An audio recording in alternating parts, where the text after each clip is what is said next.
Because it's just like they say one thing and they mean another thing, and they're like, do this, and then, no, don't do this. And then I'm like, what do you mean? Yeah. You know? Or they're like kissing you, and then they push you off of them, and then I'm like, but why? What's going on? Yeah. You know? And I think that everybody gets over everything eventually. That's what I've learned. In the years of doing this, it's just people get over it. And I'm okay with that. My health is most important. My family is most important. But at the same time, I just want to be happy. So if that's me just being myself, then I don't really care. People take for granted encounters and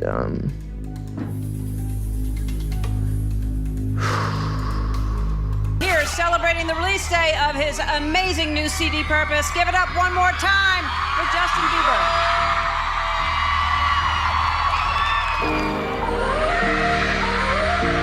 We need to talk because Justin Bieber is not okay. And Selena Gomez? She just flipped the narrative in a way no one saw coming. Her new album, I Said I Love You First, didn't just trend. It detonated. The lyrics aren't subtle. They're not vague. They're savage. And fans all over the internet are losing it, convinced she's sending direct shots at Justin, sharp, emotional, and unapologetic. 2 tracks in particular have everyone spiraling. You said you were sorry, and how does it feel to be forgotten? And let's be real, these lyrics don't sound like random heartbreak ballads. They sound like open wounds set to melody. And how does it feel to be forgotten? Selena sings, "You're so embarrassing. Go cry when no one's watching." Fans immediately pointed fingers at Justin, the same Justin who's known for wearing his heart on his sleeve, the same Justin who's broken down in public more than once. And now, Selena's flipping that vulnerability into something colder, something sharper. Some fans are even calling it mockery, but it gets deeper. In another verse, she paints a moment that feels eerily specific. He walked in, big grin, talking like we're friends. Honey, what were you thinking? And suddenly, people are flashing back to that bizarre Vanity Fair photo, the one where Selena and Hailey Baldwin posed together, smiling like old friends, when everyone knew it was anything but. And here's where the story twists. Reportedly, after hearing the album, Justin reached out to Selena directly. He wanted answers, closure, or maybe control. Sources say the conversation didn't go smoothly. But Selena, she didn't flinch. No apologies, no edits. Just one unspoken message. I said what I said. So the question now is, what exactly did Justin say when he called? And what did Selena fire back? Because this drama isn't just lingering in old wounds. It's evolving. It's escalating. And it's very, very personal. Selena's been in her healing era for a while now, all soft smiles, self-love, and quiet grace. But this album? This is a sharp turn. I Said I Love You First feels like the gloves finally came off. It's her most cutthroat project yet, and the fans can feel it. Since the album's release on March 21st, people haven't stopped picking apart every lyric. But 2 songs in particular, You Said You Were Sorry and How Does It Feel to Be Forgotten, have taken on a life of their own. The second track especially has fans buzzing. It doesn't feel like fiction. It feels like a direct hit. A confession disguised as a challenge. The line that really sent chills? How does it feel to be forgotten? That's not vague heartbreak. That's a knife to the memory of someone who thought they were unforgettable. And when she follows it up with "Go cry when no one's watching," the tone is icy, deliberate. It's as if she's standing over a chapter of her past and finally saying what she never could, without holding back, without softening the blow. To fans, it's obvious who she's talking about, especially since we've seen Justin unravel emotionally in public more than once. And while there's nothing wrong with vulnerability, the way Selena crafts this moment in the song, it sounds like she's turning that rawness into ammunition. Then comes the line that made everyone stop. He walked in, big grin, talking like we're friends. It instantly reminded fans of that awkward Vanity Fair afterparty when Selena and Hailey posed for a now infamous photo, all smiles, all performance. It looked like peace, but behind the scenes, the energy was off. And later, Selena even admitted she didn't want to take that photo. What the world saw as a truce was actually a moment of pressure, discomfort, and forced civility. Now, through these lyrics, it feels like she's calling that moment out for what it really was. Not closure, but performance. a fake smile in a room full of tension. And when she sings, "Look at You," just look at you, it sounds less like heartbreak and more like disappointment. A cold, quiet reckoning with someone who let her down again. Let's talk about you. Said you were sorry because if forgotten was cold, this one is straight up emotional warfare. From the very first verse, Selena cuts deep. She doesn't hold back, doesn't hide behind metaphors. The message is clear. She waited for closure. That never came, so now she's giving it to herself.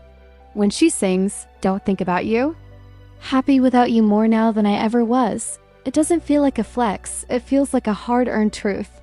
She's not just trying to move on. She's declaring it like she's finally tired of dragging the weight of what used to be.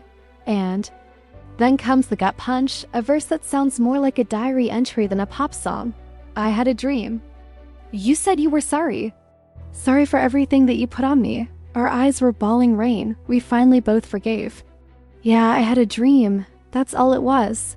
But that was enough for me." It's soft, it's tragic, it's honest. Because even in this imagined apology, Selena's still the one carrying the emotional load. She's dreaming of a peace that never came. And fans couldn't help but link it to Justin's 2015 hit, Sorry, a song he admitted was at least partly about Selena. But that version, it was clean, pop-friendly, carefully worded. This one, it's raw. And it hurts stop because when you read between the lines, it's not just about wanting an apology. It's about the weight of never getting one. About what it does to a person to keep swallowing silence when you needed someone to take responsibility. And Selena? She's done swallowing. This song isn't bitter, it's grieving. She's not lashing out.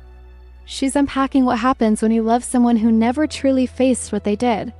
It's not closure she's after anymore, it's freedom. And now she's writing her own ending. But if you said you were sorry was heavy, don't wanna. Cry is absolutely devastating.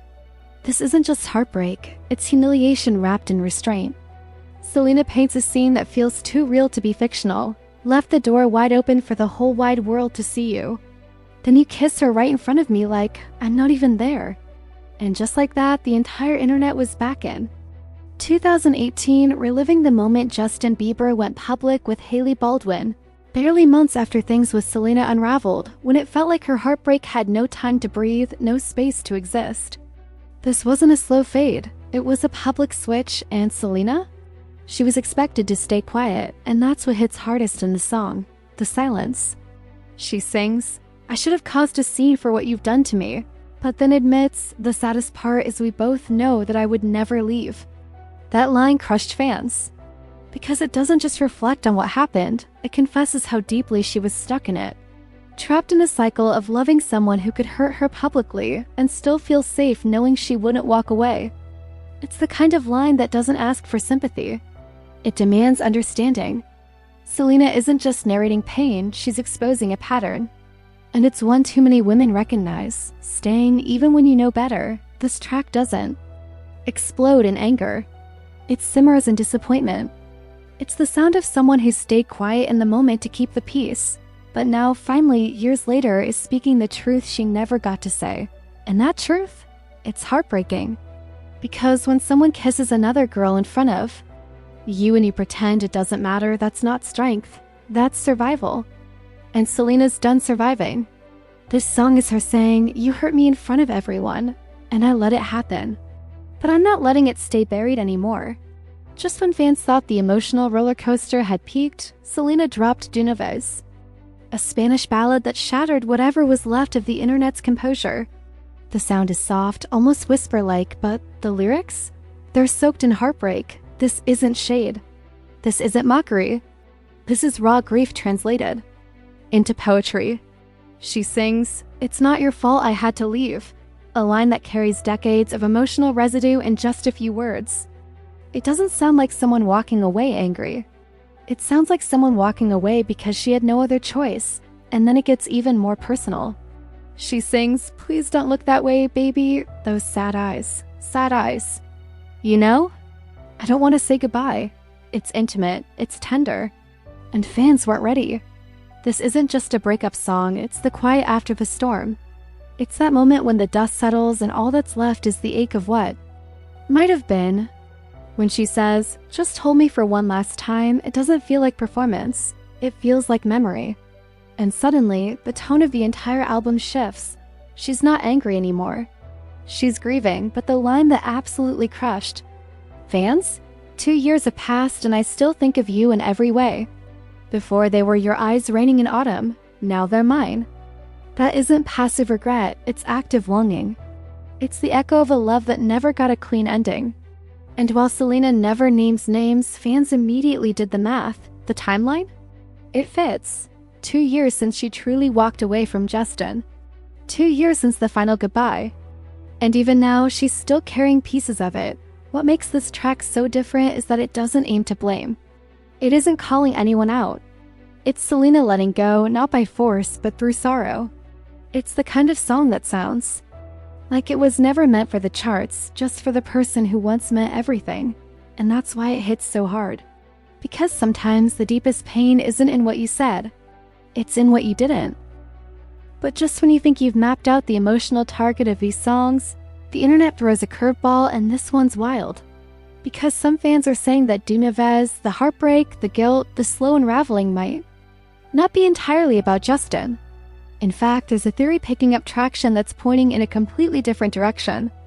And the name that's come up? Diddy? Yes, you heard that right.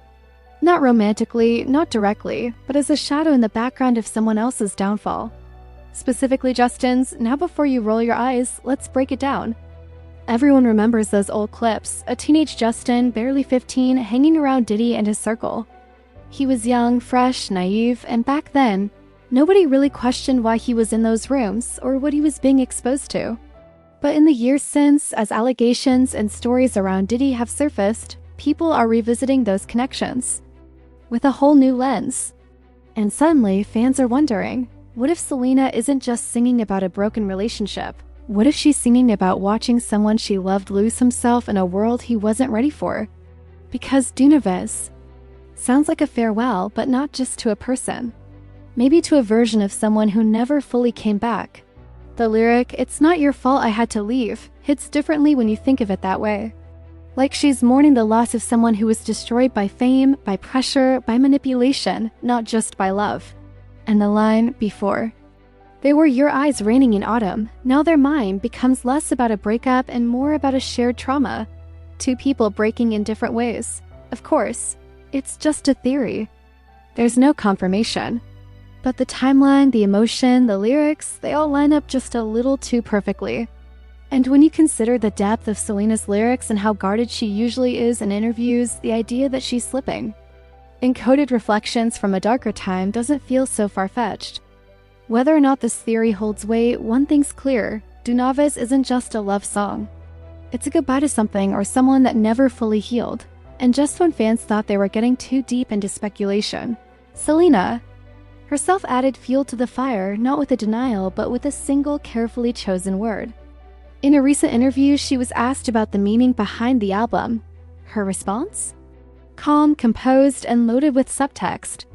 "Anytime I release anything, the interpretation is going to be up to the audience. However, I would like to say that most of this album has nothing to do with where everyone may go to." Did you catch it?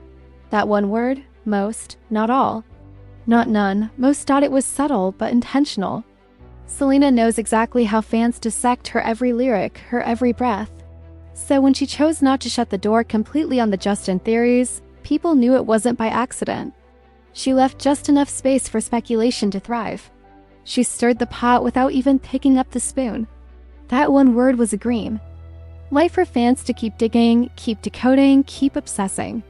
And she knew it because at this point, Selena Gomez is no stranger to narrative control. She's been misunderstood, misquoted, and misrepresented for over a decade, and now she's done playing defense. This album doesn't feel like damage control, it feels like strategy. The kind where every track is layered, every lyric is loaded, and every pause is on purpose. She's reclaiming her story not just by telling it, but by deciding how much she give and how much she withhold dots, so when she says, most of it has nothing to do with where everyone may go. 2, she's not clearing Justin's name. She's drawing a dotted line. She's saying, there's truth in here. You'll just have to figure out where. And that's the genius of it, the ambiguity is the message. Because in keeping parts of the story hidden, she's reminding the world that she holds the pen now. And she read it her way. Wow. Selena has been basking in her moment, releasing music, glowing in interviews, letting fans read between the lines. Justin, according to insiders, hasn't been handling it nearly as well. Word behind the scenes is that he was completely blindsided by the album, that he truly believed the chapter between him and Selena had been closed for good. But when I Said I Love You first dropped and those lyrics began circulating online, lyric by lyric, wound by wound, it caught him off guard. He thought the drama was done. But was it ever really over? Because even if Selena has moved on publicly, it's clear that the fandom hasn't, and maybe, just maybe neither. Has he? Sources close to Justin say that he didn't just listen to the album in silence. He reached out, directly. He wanted to know, were the lyrics about him?